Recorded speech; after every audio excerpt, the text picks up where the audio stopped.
Mama, unataka nini kwenye neno lako hili? Mimi ukisema ndicho nitakachokisimamia hapa. Hapa wanifidie milioni 5. Tumepata ngapi? Zimeongezeka 10 na ngapi bwana mkubwa? Zimeongezeka 10. Ni 10 kwa 27.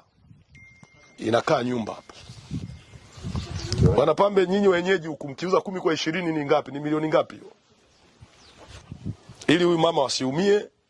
Maana mwisho wa siku anaweza kaambia bwana, nyie bomoeni, mimi nataka eneo langu. Na mtabomoa. Mimi siwafichi, mtabomoa. Mimi nitalisimamia hilo. Hakutokuwa na namna yoyote. Na yeye kama muungwana hajasema nirudishieni kiwanja changu. Kasema alipwe. Kulikuwa na hivi vitu, makosa yanayofanyika haya. Nikiziangalia hizo barua zote, hakuna mahali alipohusishwa jirani. Na hii ni mbinu. Lazima jirani wa kushoto, wa kulia, kule kuna barabara huko yuko hiyo sijui nani. Mama unaitwa nani wewe?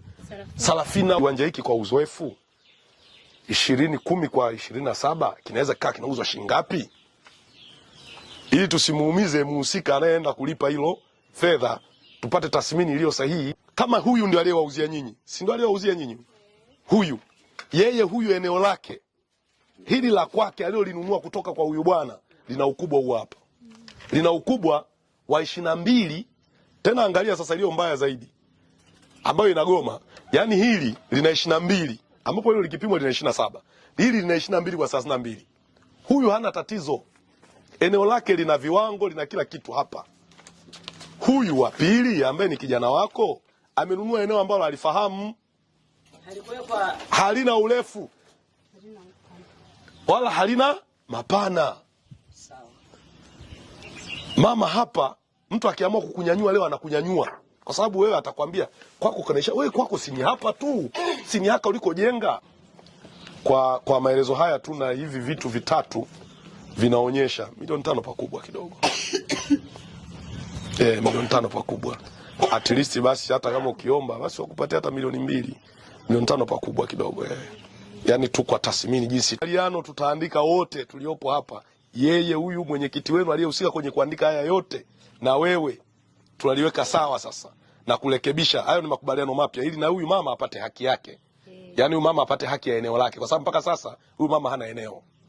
Ndio. Yaani apate haki kwa sababu gani? Ili ieleweke vipimo vikoje. Ndio.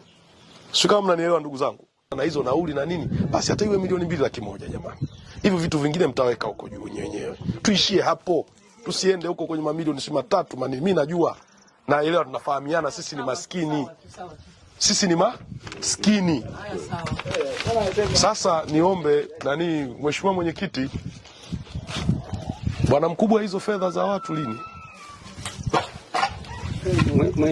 Diwani.